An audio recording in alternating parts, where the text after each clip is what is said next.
Given a choice of the two Homeric epics, however, most of us pick the Odyssey. It's way more fun than Achilles' warring text and that fury. The Odyssey's a blast. And the Odyssey's a second part of the Trojan War story. They've gone and fought and fought and fought, and Troy has fallen, although we never really get to the end of the fall in the Iliad part. And then the Greeks get to come home.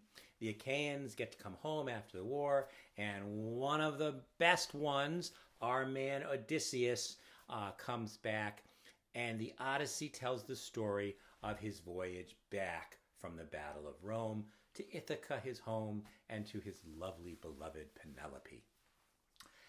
The first word of the Iliad is Menin, rage. O sing, O muse, of the rage of Achilles.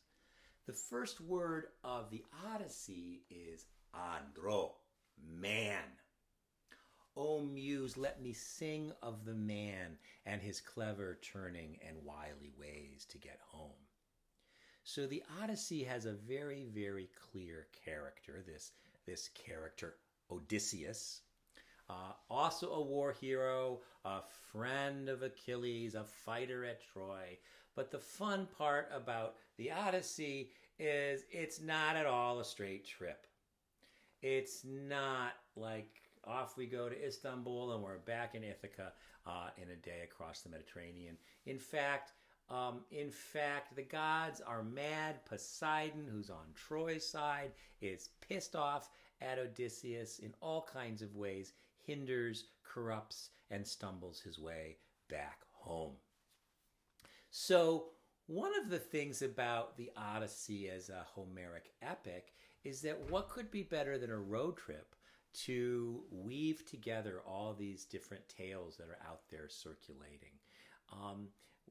Homer's texts were sung, they were performed for far many more years than anybody sat down and read them. The notion of studying a text or silently reading a text was completely unknown in the early reception.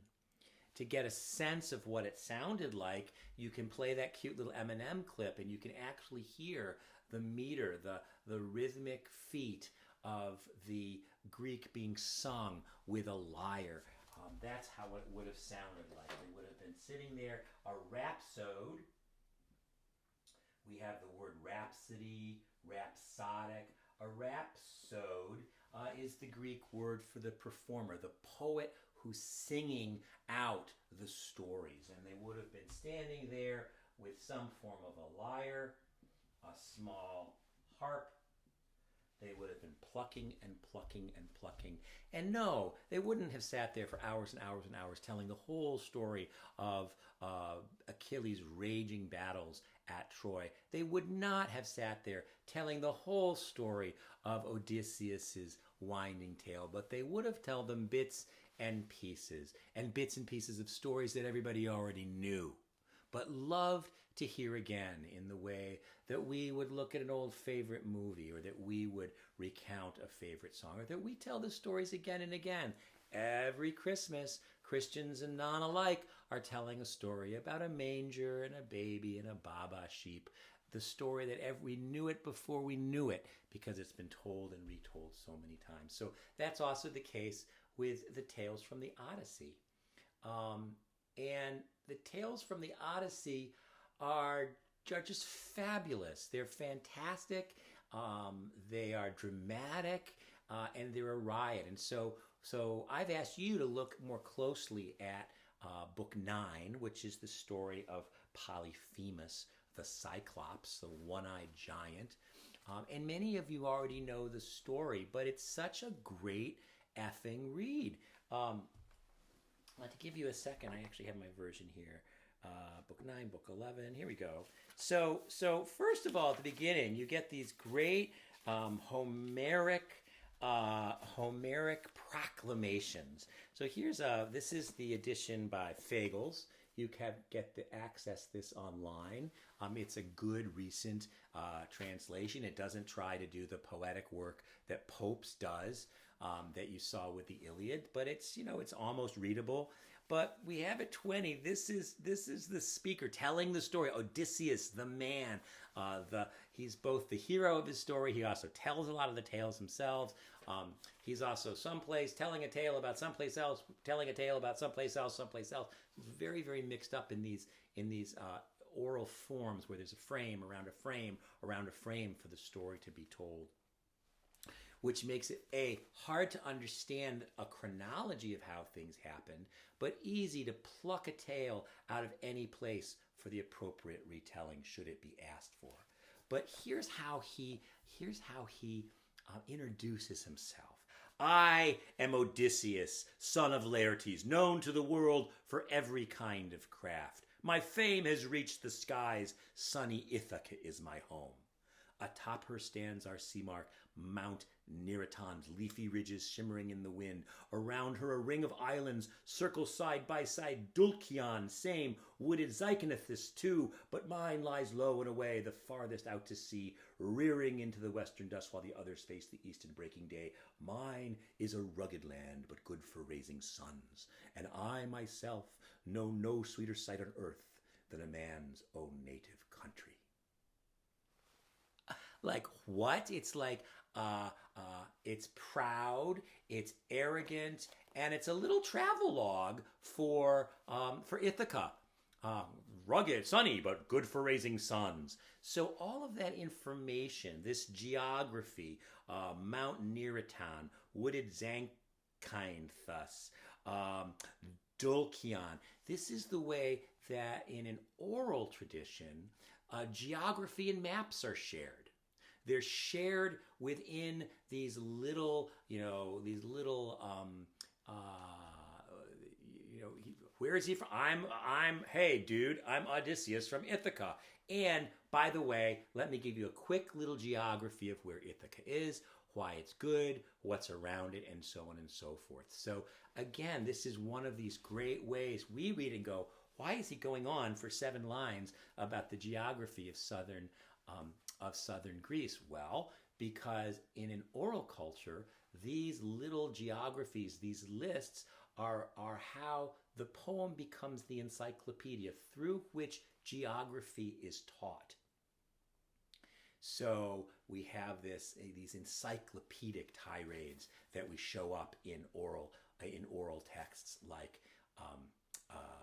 the Odyssey, and which to us seems so silly and excessive and weird. Well, because we can look at a map, but they didn't have maps and they didn't have writing, and this was the way that the information got shared, sent down, and taught. So here he is Odysseus, son of Laertes. He calls himself known for every kind of craft. Odysseus again and again is Odysseus the cunning, Odysseus the tricky, Odysseus the crafty. He's a man of stratagem, which is good, and he's a man of trickery, which is not so good. And one of the great questions of the stories about Odysseus is his trickery okay? Is his trickery a bad thing or a good thing? How is trickery used as a strategic power, but also as a danger that angers and infuriates people, as not fair play? So he gets in there. Turns out on this island, there's a bunch of monsters, one-eyed monsters, one-eyed giants. There's a great big cave.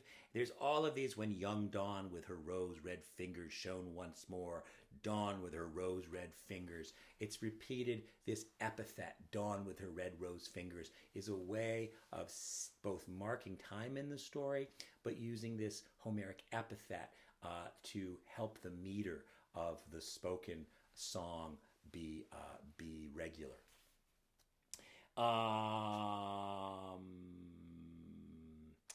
210. Here was a giant's lair, in fact, who always pastured his sheep's flocks far afield and never mixed with others. A grim loner, dead set in his lawless ways. Here was a piece of work, by God, a monster built like no mortal who ever supped on bread. No, like a shaggy peak, I'd say, a man-mountain rearing head and shoulders over the world. The initial hyperbolic symbolic description of a really mean monster. Oh my gosh, what a wonderful opponent for our wily Odysseus.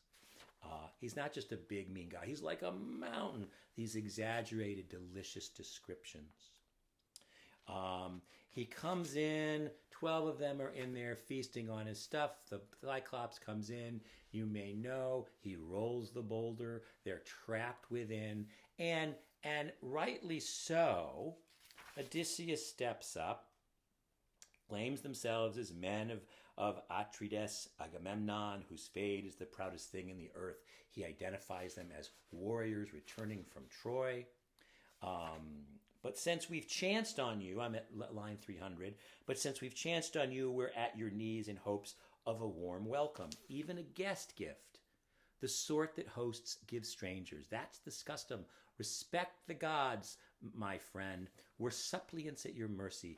Zeus of the stranger guards all guests and suppliants. Strangers are sacred. Zeus will avenge their rights.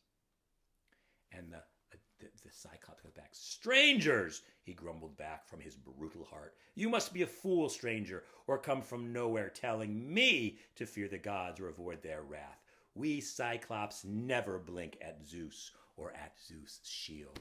So the good Greeks ask for a guest gift, which is the duty of hosts to provide. The mean, nasty Cyclops says, who are you kidding? We don't give a fuck about the gods or Zeus. We play by different rules. Oh my goodness, what happens next?